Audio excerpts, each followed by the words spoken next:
Imagine só, estamos no século XIX, nas páginas de uma revista inglesa editada por ninguém menos que Charles Dickens, e surge uma história aparentemente comum. Um garoto teimoso, daqueles que questionam tudo ao redor, mas com um detalhe intrigante: seu alvo de crítica é o carvão e os mineiros. A trama toma um rumo inesperado quando um espectro negro e aterrador o arrasta para as profundezas da terra, onde ele descobre, na prática, o suor e a luta daqueles que extraem o minério. A lição é dura, mas necessária. O menino reconhece seu erro. E por que isso importa hoje? Porque hoje nós faremos o papel desse fantasma do carvão, não para assustar, mas para guiá-lo por um labirinto histórico que revela como esse mineral escuro transformou a humanidade. O carvão não é apenas um combustível, é um protagonista silencioso da nossa evolução. Vamos além dos clichês do século XIX, com suas chaminés fumegantes e operários cobertos de fuligem. Sua história começa muito antes, em tempos tão remotos que até os romanos tinham algo a dizer sobre ele. O filósofo Teofrasto, discípulo de Aristóteles, já descrevia um estranho pedra que arde ou antracito usado por montanheses em forjas. Mas se queremos rastrear suas origens mais antigas, o caminho nos leva à China, onde arqueólogos encontraram evidências de seu uso no quarto milênio antes de Cristo. Não era um achado ocasional. Há 3.000 anos, as primeiras minas de carvão já sulcavam o solo, e tratados chineses da época elogiavam seu papel na fabricação de porcelana. Marco Polo, séculos depois, registrou o espanto com que os europeus viam os chineses aquecerem suas casas com pedras negras. Curioso, não é? Para eles, era apenas uma solução prática quando a lenha escasseava, nada que abalasse estruturas sociais. Já os romanos, mestres em inovação, levaram o carvão a outro patamar. Inventaram o piso aquecido, um luxo que hoje ainda simboliza conforto. Nas vilas dos patrícios, o sistema funcionava a carvão.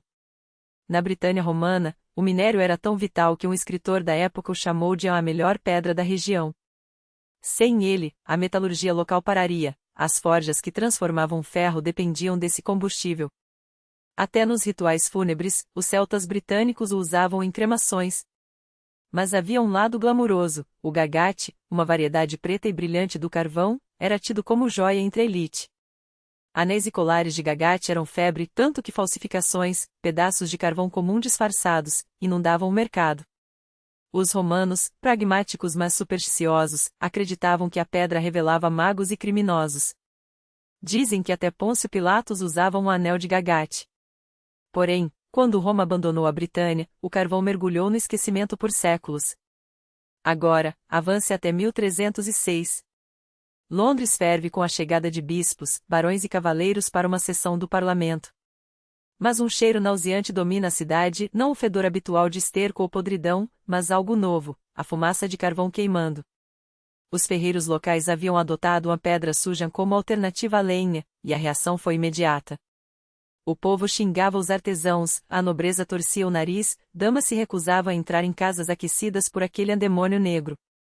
Vendedores de lenha espalharam boatos de que o cheiro do carvão era excremento do diabo, enquanto o aroma de madeira queimada era nobre.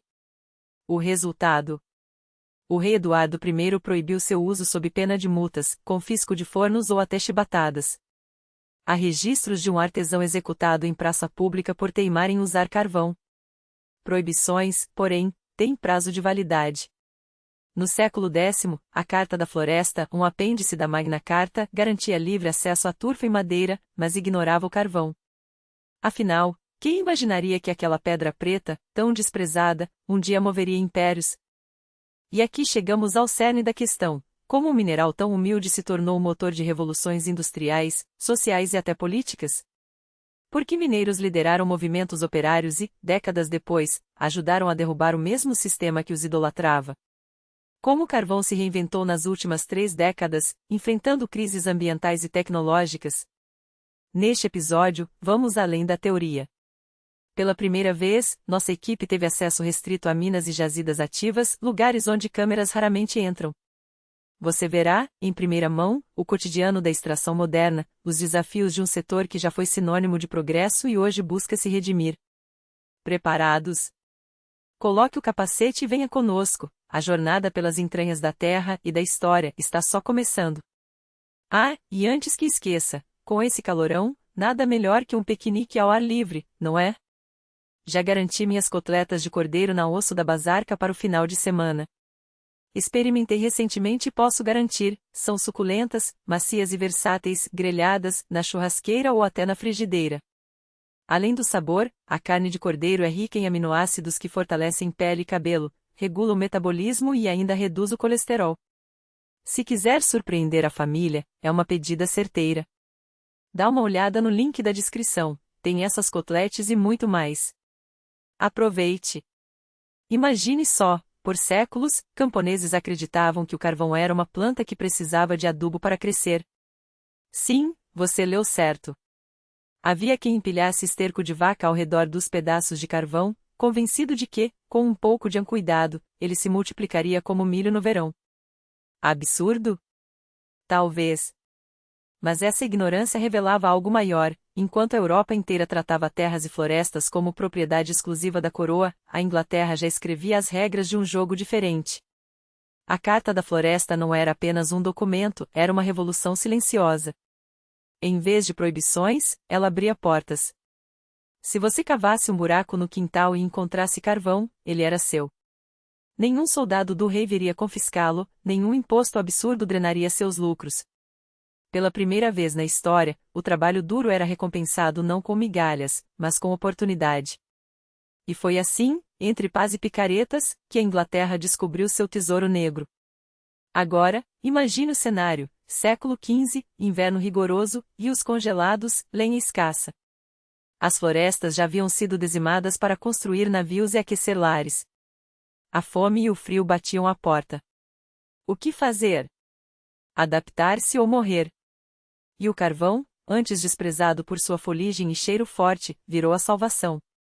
As pessoas começaram a queimá-lo em suas lareiras, mesmo que isso significasse viver com as paredes enegrecidas e os pulmões irritados. A necessidade não tem cheiro, tem sobrevivência. E quem lucrou primeiro com essa virada? A Igreja. Sim, aquela mesma que pregava humildade enquanto acumulava riquezas. Mosteiros como o de Glastonbury e Shaftesbury sentavam-se sobre minas de ouro negro no que hoje é Newcastle. A logística era perfeita, rios navegáveis transportavam o carvão para todo o país, e os servos, entre uma colheita e outra, eram obrigados a escavar as entranhas da terra. Os bispos e abades enriqueceram tanto que uma piada da época dizia: se o abade de Glastonbury se casar com a abadesa de Shaftesbury, seu herdeiro terá mais terras que o próprio rei. E o rei, claro, não achou graça nenhuma. O resultado? A queda dos mosteiros. Henrique VIII não só rompeu com Roma como confiscou todas aquelas terras e as minas de carvão junto. O Estado e uma nova classe de empreendedores dividiram o butim, e o carvão, finalmente livre das amarras medievais, entrou na era do poder. Não por acaso, foi na Inglaterra que a Revolução Industrial nasceu. Enquanto o resto da Europa ainda discutia privilégios de sangue, os ingleses já estavam cavando seu futuro. E falando em futuro, o verão já começou, e não há momento melhor para transformar planos em realidade. Quer trocar de carro? Reformar a casa? Viajar sem se endividar por anos? Nubank.ru, https://bank.ru fecha parênteses, o maior marketplace financeiro da Rússia, você encontra créditos com condições que cabem no seu bolso. É simples, 5 minutos para preencher uma única solicitação, respostas de vários bancos de uma vez, e a chance de escolher a opção com a menor taxa e maior chance de aprovação. Tudo online, sem burocracia. Aproveite o link na descrição e dê o primeiro passo hoje mesmo, porque oportunidades, como carvão na Inglaterra, não esperam por ninguém. Agora, voltando à história, por que a Revolução Industrial explodiu justamente na Grã-Bretanha? O carvão foi o combustível, mas o verdadeiro segredo estava no sistema. Olhe para a França do século XVIII, lá, os reis ainda acreditavam que o Estado eram eles mesmos. Tata, c'est moi, dizia Luís XIV, enquanto a nobreza vivia de rendas e o povo morria de fome. Terra? Um bem de família, não um recurso. Inovação? Uma ameaça à ordem. Se hoje tivéssemos um influencer como referência, seria algum conde alugando seus castelos no Airbnb, não um visionário como Elon Musk. Na Inglaterra, depois da Revolução Gloriosa, tudo mudou. A burguesia tomou as rédeas. Terra e minas viraram ativos, não privilégios. E quando James Watt aperfeiçoou a máquina a vapor, o carvão já estava pronto para alimentá-la.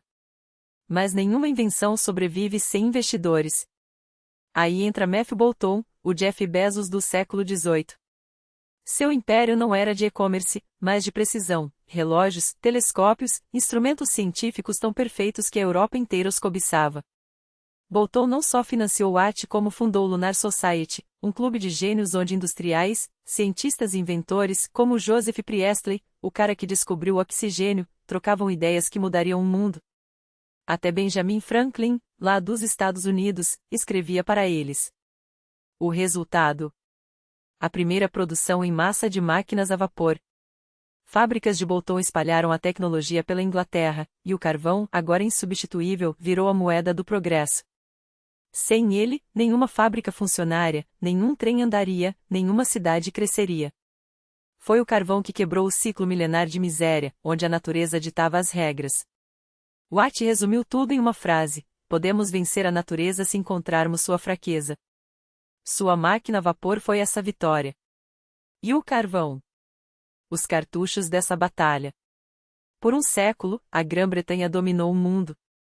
Em 1800, 80% do carvão global saía de suas minas. Mas o sucesso sempre inspira inveja.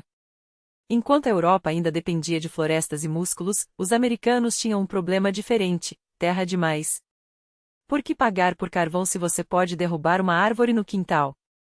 Aí entrou em cena algo que hoje nos parece óbvio, mas foi revolucionário: o marketing.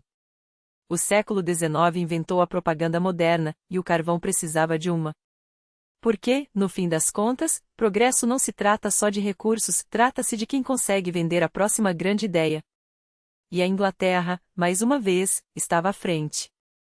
Por séculos, o conhecimento passava de geração em geração quase sem mudanças, como arar a terra, tecer roupas, curar com ervas. Ninguém revirava os olhos diante desses ensinamentos, porque a tecnologia evoluía no ritmo de um caracol. Até que o carvão chegou. E, de repente, as inovações começaram a surgir na velocidade de um trem a vapor que, aliás, também era uma revolução em si. O carvão não era apenas combustível, era um fenômeno cultural. O escritor William Nichols resumiu com uma precisão cortante: com carvão, temos luz, força, riqueza e civilização. Sem ele, só nos resta escuridão, fraqueza, pobreza e barbarismo. Não é à toa que os publicitários da época, desesperados para vender carvão a qualquer custo, transformaram-no no produto mais fashion do século. Usar carvão não era uma necessidade, era um statement. Ser moderno era queimar carvão. E se você queimava carvão, sua lareira não poderia ser uma peça qualquer, tinha que ser designer, elegante, um símbolo de status. As fábricas, agora em ritmo industrial, produziam lareiras em massa, mas com um toque de sofisticação. Afinal, se o carvão era um novo luxo, por que não tornar seu consumo uma experiência estética? Até o Natal se rendeu ao poder simbólico do carvão. Crianças mal comportadas ganhavam um pedaço do mineral como presente a uma advertência escura, mas eficaz.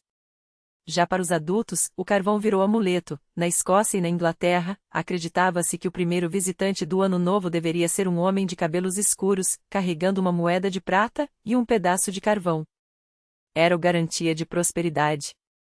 O carvão não era mais só combustível, era cultura, superstição, identidade. O primeiro blockbuster do consumo de massa, completo com propaganda agressiva, design de produto e até mitologia própria. Mas todo culto tem seu preço. Londres, o coração do Império Britânico, se transformou em um pesadelo de fuligem. O famoso nevoeiro londrino do século XIX não era um fenômeno natural, era uma sopa tóxica de carvão queimado, fumaça industrial e miasma de esgoto. Não havia um único tom de cinza, o ar podia ser marrom avermelhado, esverdeado, amarelado, dependendo do coquetel químico do dia. Saía de casa com uma camisa branca? Em minutos, ela ficava preta. Teatros ficavam vazios porque, nos assentos mais baratos, o público simplesmente não enxergava o palco. Jornais relatavam acidentes grotescos. Em pleno dia, um entregador de uísque esmagou a vitrine de um sapateiro porque, literalmente, não viu. As autoridades chegavam a desaconselhar visitas à cidade. Os londrinos, por sua vez, faziam piada de si mesmos: usamos preto porque é a única cor que não mostra a sujeira. Mas por trás do humor negro havia uma tragédia real. O sol havia desaparecido. Literalmente. A poluição era tão densa que, durante o dia, era preciso acender lâmpadas para ler perto das janelas. As ruas eram um labirinto de sombras onde os rostos se dissolviam a 2 metros de distância. A falta de vitamina D deixou metade da população industrial com raquitismo, a doença inglesa, como foi batizada.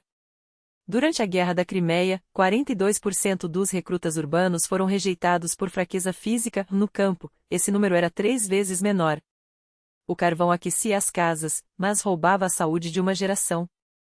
Enquanto a elite discutia progresso nos salões iluminados a gás, nas ruas, os pulmões da cidade apodreciam. E quem pagava a conta? Não eram os barões do carvão, nem os engenheiros como Watt ou Bolton, que projetavam máquinas para revolucionar o mundo. Eram os outros, aqueles que, séculos antes, já eram estranhos em sua própria terra. Voltemos ao século XV, quando a mineração de carvão ainda engatinhava. Os primeiros mineiros não eram profissionais treinados, mas homens, muitos deles jovens, outros nem tanto, que trocavam a miséria rural por um trabalho ainda mais brutal, por salários de fome. E havia um detalhe crucial: eles eram invisíveis para a sociedade. Naquela época, você ou era um cidadão da cidade, membro de uma guilda, ou pertencia a uma comunidade rural. Não havia espaço para o sem-lugar. Os mineiros eram esses párias, migrantes sem raízes, falando dialetos estranhos, cavando a terra em busca de uma pedra negra que muitos consideravam amaldiçoada. As queixas se multiplicavam nos tribunais: esses homens são escória, vagabundos, expulsos de suas terras natais. A maioria das acusações era infundada, mas reveladora. Em um mundo onde a mobilidade era suspeita, quem se mudava sem motivo aparente? Um criminoso? Um fugitivo? Os mineiros, com seus sotaques misturados e suas vidas nômades, eram alvos perfeitos para o preconceito. Mas foi justamente esse ostracismo que forjou algo novo. Isolados, esses trabalhadores entenderam uma verdade dura: ninguém mais os protegeria. Então, criaram suas próprias regras. Vivendo em comunidades fechadas, desenvolvendo uma linguagem própria, um caldeirão de dialetos ingleses e, acima de tudo, uma lealdade inquebrantável. Porque quando você desce a centenas de metros de profundidade, onde um desabamento pode enterrá-lo vivo a qualquer momento, a única coisa que o mantém são é saber que o homem ao seu lado não vai abandoná-lo. Essa solidariedade não era romântica, era sobrevivência. E foi assim que nasceu uma das forças mais poderosas da Revolução Industrial, a classe trabalhadora organizada. Esses homens e, mais tarde, mulheres e crianças não eram apenas mão de obra. Eram os heróis anônimos da era industrial. Enquanto os inventores ganhavam fama por suas máquinas, eram os mineiros que, com suas próprias mãos, e muitas vezes com seus próprios corpos, tornavam essas inovações possíveis. E quando as condições se tornaram insuportáveis, jornadas de 12 horas, ausência de direitos, mortes evitáveis, foram eles que, pela primeira vez, ousaram se unir. Suas pequenas guildas informais evoluíram para os primeiros sindicatos, as associações de mineiros. Porque quando você vive à margem, aprende que a única moeda que vale algo é a unidade. Mas havia um detalhe ainda mais sombrio nessa equação: o carvão não discriminava quem explorava. E se os homens já sofriam, o que dizer das mulheres e crianças? Alguns donos de minas a economizavam de uma forma particularmente cruel. Nos túneis estreitos, onde nenhum cavalo conseguia passar, a solução foi ainda mais brutal: usaram crianças. Não adolescentes, mas crianças de 8, 9 anos. Ouça o depoimento de uma menina mineira da época: vivo sem luz. Tenho medo. Entro no trabalho às 4 horas, às vezes às 3h30 da manhã, e saio às 17 horas. Nunca durmo. Essa era a rotina. E os mineiros, aqueles que sobreviviam à escuridão, assistiam a tudo isso há décadas. Era óbvio que, cedo ou tarde, a paciência se esgotaria. E não demorou. Os mineiros se tornaram a espinha dorsal dos movimentos comunistas e socialistas. As greves se multiplicaram. Estatísticas mostram que os trabalhadores das minas britânicas paravam 2, 3 vezes mais do que qualquer outra categoria. A luta por direitos não era apenas política, era uma questão de sobrevivência. A figura do mineiro se tornou um símbolo tão poderoso que invadiu a arte, Émile Zola escreveu Germinal, um romance brutal sobre o trabalho nas minas. Van Gogh esboçou seus rostos marcados pela fuligem, chamando-os de homens que só veem o sol aos domingos. O carvão não era apenas combustível, era o sangue da era industrial, e aqueles que o extraíam pagavam com o próprio. Mas a história do carvão não começou na Europa. Na Rússia, ele existia há séculos, embora poucos lhe dessem valor. Com florestas infinitas, por que se preocupar com pedra preta? As tecnologias dependiam da lenha, e o carvão era quase um detalhe. Até que um homem, como sempre, mudou o jogo: Pedro, o Grande. Dizem que, ao ouvir falar do mineral, ele profetizou: se não nos servir, servirá a nossos descendentes. E, como tudo que Pedro tocava, o carvão se tornou estratégico. Aqui, porém, a lógica era inversa da britânica. Enquanto na Inglaterra a propriedade privada ditava as regras, na Rússia imperial o Estado abria as portas. Quem encontrasse carvão, mesmo um servo, ganhava o direito de explorá-lo. Era uma corrida do ouro negro, uma febre que atraía aventureiros e sonhadores. E assim, de Cusbas a Moscou, as jazidas foram surgindo. Mas onde há riqueza, há traição.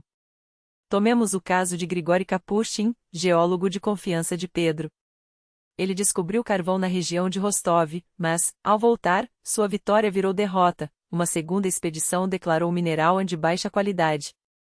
Kapustin foi preso por desperdício de dinheiro público.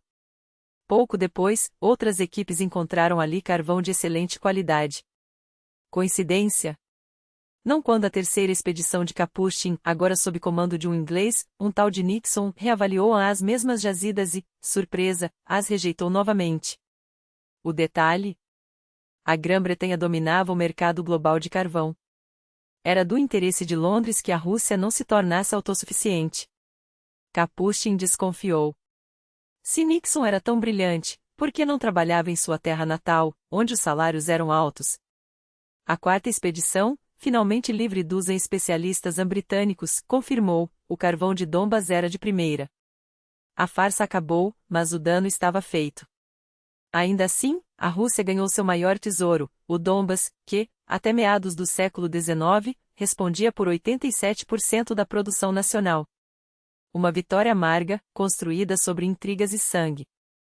E os britânicos? Eles não desapareceram. Charles Gascoigne, ou Karl Karlovich, como ficou conhecido, e John Hughes trouxeram mineiros galeses para a região. Seu assentamento, Yuzovka, cresceu até se tornar uma cidade. Hoje, chamamos esse lugar de Donetsk. A história do carvão na era imperial é um thriller de espionagem industrial, onde cada jazida era um campo de batalha.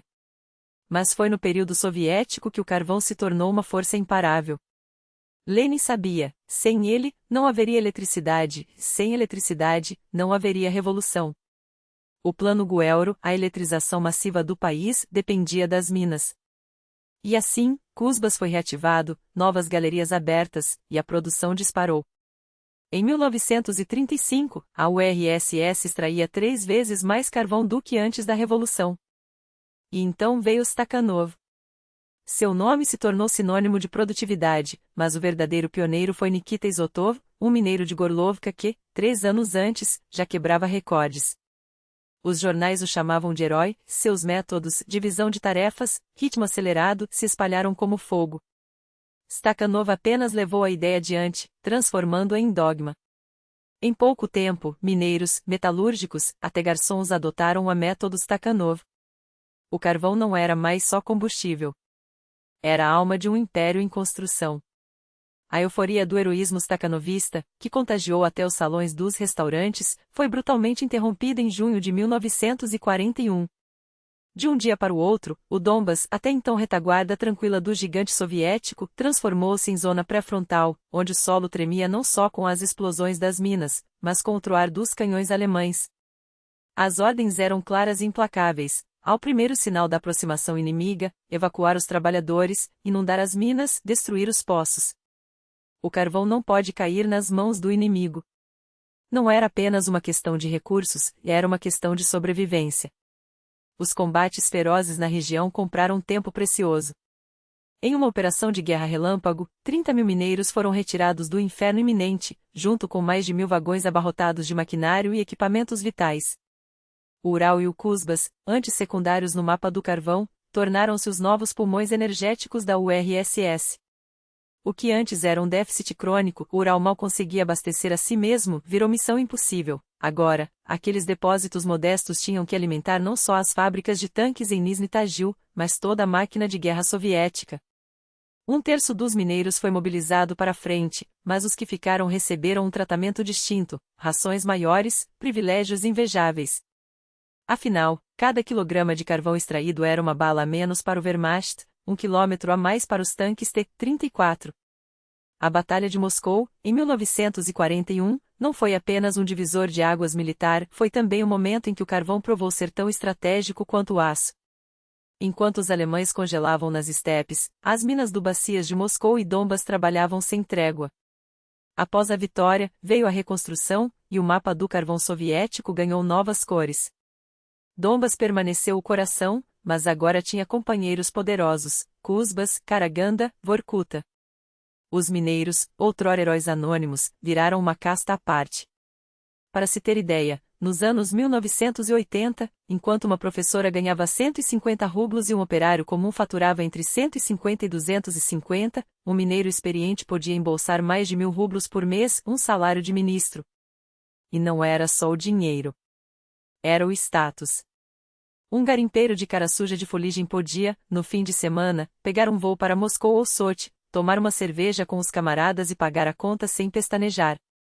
Tinha acesso a hospitais exclusivos, apartamentos com móveis da GDR, os melhores que o bloco socialista oferecia, e, acima de tudo, respeito. Quando um mineiro falava, a cidade ouvia. Mas foi justamente esse poder que revelou as primeiras rachaduras no sistema. O problema não começou quando o mundo descobriu o petróleo. Começou quando a URSS, nos anos 1970, decidiu que o futuro era outro, negro, líquido e muito mais lucrativo. O carvão, outrora rei, tornou-se um fardo. Sua participação no balanço energético soviético despencou em 1/3 em menos de 2 décadas. Não por ecologia, ninguém falava nisso, mas por pura matemática, extrair petróleo do Cáucaso ou gás da Sibéria era mais barato, mais rápido e menos mortal. Ainda assim, fechar minas era politicamente impensável. Afinal, como justificar o desemprego de 1,7 milhão de trabalhadores, um exército maior que muitas repúblicas soviéticas? Como explicar que toneladas de carvão apodreciam em depósitos enquanto o país insistia em mantê-los presas a um passado que já não pagava as contas? E então veio o paradoxo: a URSS continuava a extrair carvão como se ele ainda fosse ouro, mas tratava seus mineiros como se fossem lixo. As minas, em sua maioria subterrâneas, tornaram-se armadilhas mortais. Cada metro mais fundo era uma roleta russa, equipamentos obsoletos, galeria desmoronando, metano à espera de uma faísca. Em uma profundidade de 1,5 quilômetros, uma falha mecânica não era um contratempo, era uma sentença. E as estatísticas não mentiam, uma em cada 3 minas soviéticas era classificada como perigosa, onde desabamentos e explosões eram questão de tempo. Por anos, os mineiros engoliram o risco. Afinal, os salários compensavam, o prestígio social amortecia o medo, e a propaganda garantia que seu sacrifício construía um futuro radioso. Mas quando as premiações sumiram, quando os equipamentos começaram a falhar mais do que funcionar, quando os camaradas voltavam para casa em caixões ou cadeiras de rodas, algo se quebrou. Não era mais possível acreditar nas promessas. E foi aí que o carvão, mais uma vez, virou combustível não para fornalhas, mas para a revolta. Em 1988, a URSS bateu um recorde, 771 milhões de toneladas de carvão, um número estratosférico, uma vitória no papel. Mas nas entranhas das minas, a realidade era outra. Em março daquele ano, na mina Severnaya, em Vorkuta, 200 mineiros se recusaram a sair do poço após o turno. Não era um protesto qualquer. Eles exigiam salários dignos, condições humanas e, acima de tudo, o fim dos cortes nas compensações por trabalhar no Ártico, o único motivo pelo qual alguém aguentava aquele inferno gelado. A notícia se espalhou como pólvora. De Vorkuta a Donbas, de Karaganda a Cusbas, os mineiros começaram a parar. Primeiro centenas. Depois, dezenas de milhares. Em agosto de 1989, o Cusbas, o coração do carvão siberiano, estava paralisado. 225 mil trabalhadores de 200 empresas cruzaram os braços. No total, quase 800 mil mineiros em greve, metade da força de trabalho do setor. A URSS, que sempre pintou os garimpeiros como a coluna vertebral do regime, descobriu, atônita, que eles eram também sua maior ameaça. Não por acaso, mineiros não se organizam como operários de fábrica. Eles são uma irmandade forjada no fogo e na escuridão, onde a vida depende do homem ao lado. Quando decidiram lutar, foi como um só. E o mais irônico: não começaram pedindo a queda do socialismo. Queriam apenas o que lhes haviam prometido: dinheiro, segurança e respeito. Mas quando as demandas foram ignoradas, as placas dos protestos ganharam novas palavras: fim do monopólio do partido, eleições livres, chega de mentiras. O que começou como uma briga por salários virou um terremoto político. Os mineiros, sem querer, tinham colocado o dedo na ferida. Se até os heróis do carvão estavam revoltados, o que restava do mito soviético? Gorbachev, pressionado, aumentou os salários, mas nunca teve coragem de enfrentar os grevistas olho no olho. Já Boris Yeltsin, o ambicioso secretário do partido de Sverdlovsk, viu naqueles homens sujos de fuligem uma oportunidade. Desceu às minas, subiu nos palanques, prometeu mudanças. Para os mineiros, ele não era um burocrata de Moscou, mas um aliado. Poucos imaginavam que, em poucos anos, aquele mesmo Yeltsin estaria no Kremlin, e que as minas que um dia alimentaram o império estariam à venda junto com o futuro daqueles que nelas trabalharam. Os mineiros amaldiçoariam um novo líder político e suas reformas econômicas com uma intensidade que só quem viu o chão da mina desabar sob os pés poderia entender. O paradoxo que esmagou a indústria carbonífera pós-soviética era brutal. Em algumas minas, o custo de uma tonelada de carvão era 35 vezes maior do que em outras. A produtividade? Em empresas modernas, um trabalhador extraía em um dia o que 100 colegas em poços obsoletos mal conseguiam em um mês. O absurdo chegava a limites dantescos. Nos anos 80, mineiros do Donbas ainda quebravam rochas com marretas em galerias de menos de 1 metro de altura, arrancando algumas centenas de toneladas de carvão de baixa qualidade por dia. Enquanto isso, no Kraioi de Krasnoyarsk, escavadeiras gigantes devoravam 1.000 toneladas de carvão de alta qualidade por hora, sem suor, sem sangue, sem o cheiro de pólvora e medo que impregnava os pulmões dos trabalhadores do leste. Os gerentes das minas viviam uma farsa macabra. Mantinham dupla contabilidade, uma para si mesmos, outra para Moscou, como se estivessem traficando algo ilegal, não minerando o combustível que ainda movia metade do país. Fechar os poços deficitários? Impossível. Aqueles homens não eram números em planilhas e eram pais, filhos, a última esperança de cidades que já haviam sido engolidas pela história. Admitir que uma mina era simplesmente ineficiente era o mesmo que assinar sua sentença de morte social. E então havia a segurança ou a falta dela. Um mineiro morria para cada 1.000.000 de toneladas extraídas. Um número gelado, resultado de equipamentos que pertenciam a museus, de técnicas que ignoravam a vida humana e de um sistema que tratava os trabalhadores como peças descartáveis de uma máquina enferrujada. Depois do recorde de 1988, a produção despencou. Em 7 anos, caiu pela metade. Não foi só a ascensão do petróleo e do gás, setores que o Estado agora mimava como filhos prediletos, mas o colapso da demanda da indústria bélica, outrora voraz por carvão. A mineração russa não sobreviveria sem uma cirurgia radical. E a faca veio com a privatização em massa. Empresas privadas invadiram o setor, mas, ao contrário do petróleo, nenhum gigante estatal surgiu para salvar o carvão. O Estado cortou subsídios, jogando as minas à própria sorte. Para os novos donos, só interessava o lucro, e isso significava fechar poços que sangravam dinheiro, mesmo que fossem o único sustento de regiões inteiras. No papel, as reformas soavam como progresso, menos mortes, mais eficiência, um futuro sem dívidas. Na prática, os anos 90 foram um terremoto. Os mineiros odiavam os reformistas com um ódio visceral. Quando fechavam uma mina onde dezenas haviam morrido, os trabalhadores saíam às ruas: vocês nos tiram até a morte digna. Em alguns lugares, a privatização foi um roubo descarado. Salários atrasavam meses. Anatoly Chubais, o arquiteto dessas mudanças, rastejou literalmente pelas galerias de Rostov para tentar convencer os mineiros de que havia um plano. Eles o ouviram com os punhos cerrados. Para aqueles homens, ele não era um tecnocrata, mas o próprio demônio, encarnado em ternos caros e promessas vazias. Em 1998, a fúria explodiu. Mineiros bloquearam ferrovias por todo o país até a Transiberiana, a artéria vital da nação. Cartazes gritavam: "Queremos comer". Exigiam a reestatização das minas. O ápice foi o acampamento em frente ao Kremlin, meses antes do default, centenas de capacetes batendo no Gorbat-Mosh, um som que ecoava como um aviso. Até 2000, mais de 200 minas fecharam, incluindo as de Tula, a poucas horas de Moscou. O número de trabalhadores despencou de 1 milhão para 400 mil. A produção estagnou. O carvão parecia condenado. Mas então, algo inesperado aconteceu. A partir de 2000, a maré começou a virar. A produção voltou a crescer. As empresas aprenderam a sobreviver sem esmolas do Estado. O que antes exigia 1 milhão de mineiros para 400 milhões de toneladas agora era feito por 140 mil.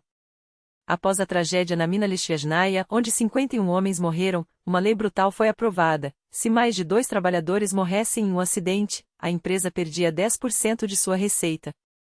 O resultado: a mortalidade despencou 25 vezes em relação aos anos soviéticos. O carvão, que parecia um fóssil do passado, começou a se reinventar. E é aqui que a história fica ainda mais fascinante. Porque o que vamos mostrar agora não é apenas um relato, é uma imersão no coração da indústria que renasceu das cinzas. Graças aos nossos parceiros da ELC, uma das maiores empresas carboníferas da Rússia, podemos ver com nossos próprios olhos como o carvão é extraído hoje. Mas antes, precisamos desmontar um mito: o carvão não é todo igual. E, não, ele não serve só para esquecer nas caldeiras. Imagine a terra cortada ao meio, como uma maçã. Nas camadas superiores, o carvão mais jovem, 50 milhões de anos, um adolescente em termos geológicos. É o lignito, sujo, pouco eficiente, quase abandonado hoje por ser ecologicamente insustentável. Mais abaixo, o carvão betuminoso, o rei das termoelétricas, queima bem, gera energia, move cidades. Ainda mais fundo, o carvão coqueificável, essencial para a metalurgia, sem ele, não há aço. E, no fundo do poço, o antracito, o mais antigo e nobre, usado em tudo, da siderurgia química, um diamante negro forjado quando dinossauros ainda pisavam na Terra. 4 tipos. 4 destinos. E uma geografia implacável. Cusbas ainda é a capital do carvão, mas as reservas se espalham por Iacútia, Cacácia, Novoibersk e além. O transporte.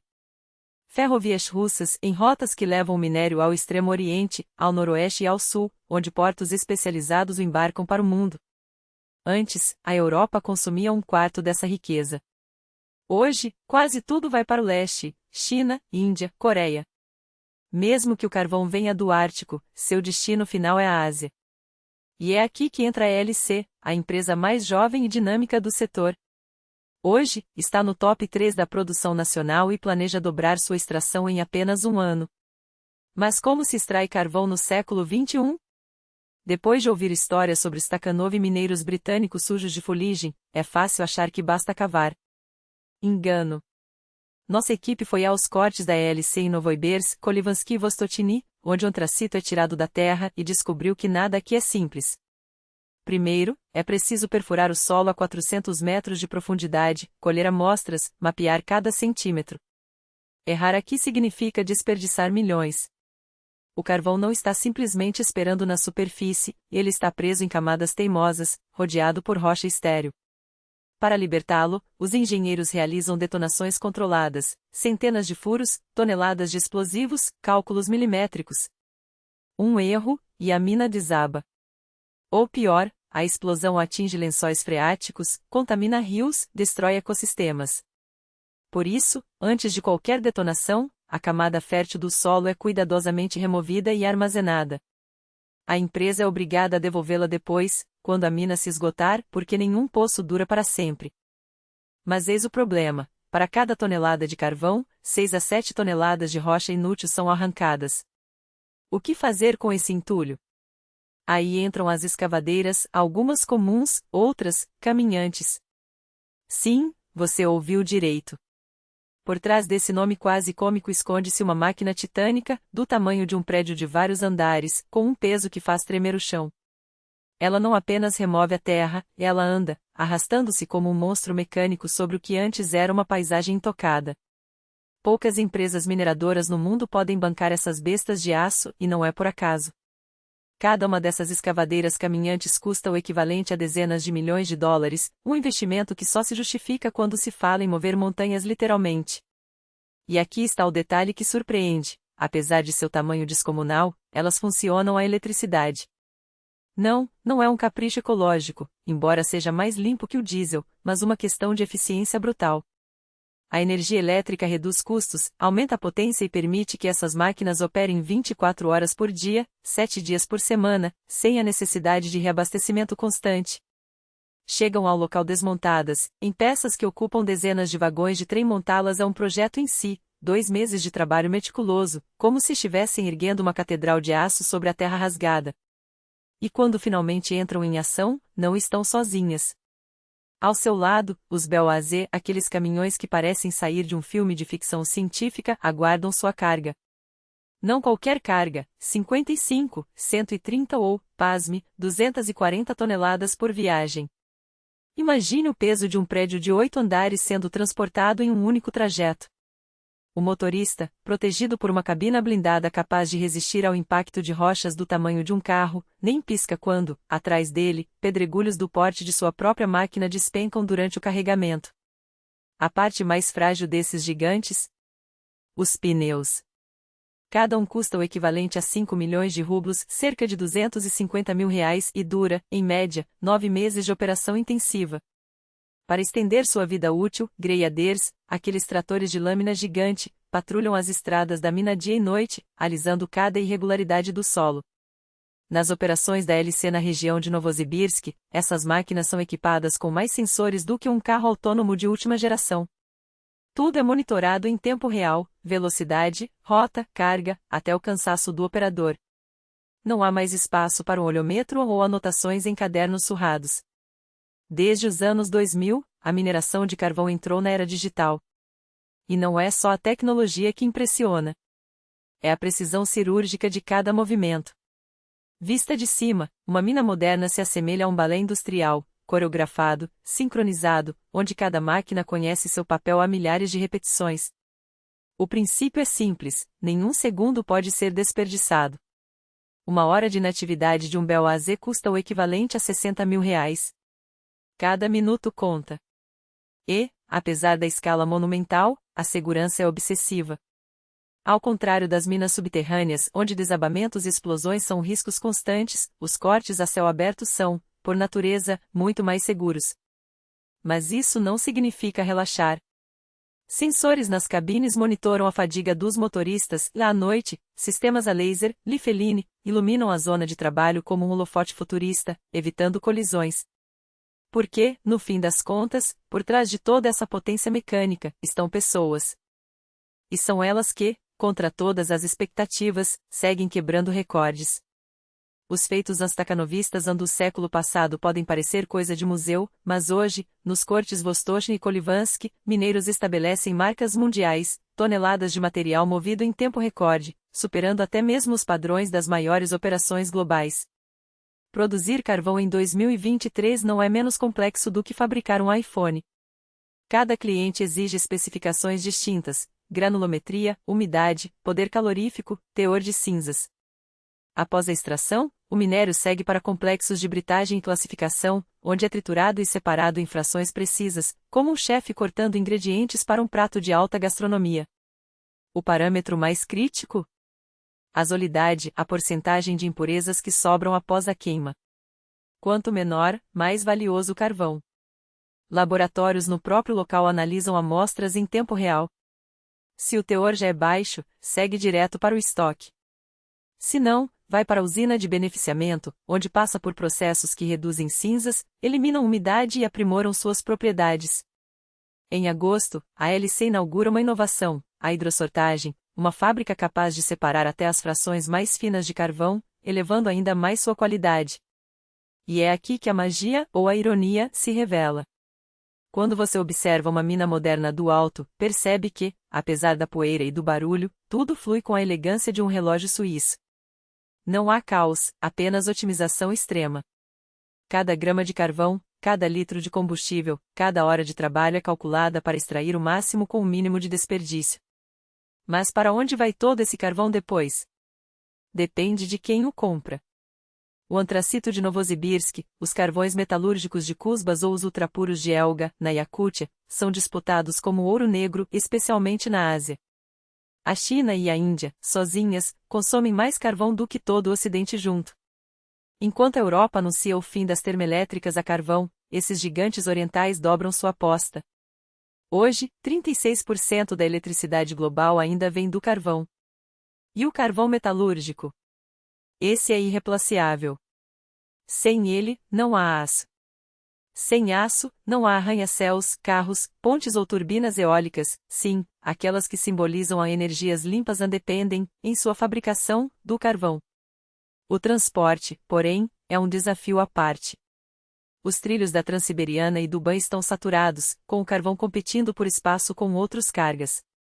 Para garantir o fluxo contínuo em direção ao Oriente, a LC está construindo nada menos que a Ferrovia Transpacífica, a maior linha privada da Rússia, com 1.300 quilômetros de extensão.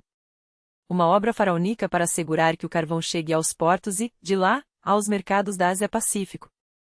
E depois? Depois, ele se transforma em calor para cidades inteiras, em coque para siderúrgicas, em produtos que você nem imagina, plásticos, medicamentos, fertilizantes, corantes. Olhe à sua volta. Se não estiver em meio a uma floresta, é quase certo que algo ao seu alcance, desde o concreto do prédio até a tinta das paredes, teve o carvão como parte de sua origem. Podemos viver sem café, sem açúcar, até sem álcool, embora isso seja questionável. Mas sem carvão? Impossível. A mineração evoluiu de túneis escuros e trabalho infantil para cortes a céu aberto gerenciados por inteligência artificial e 5G. Apesar de toda a retórica verde, o mundo nunca consumiu tanto carvão quanto nos últimos 2 anos. A Europa pode virar as costas para ele, mas a Ásia, que já responde por 80% da demanda global, não tem intenção de parar.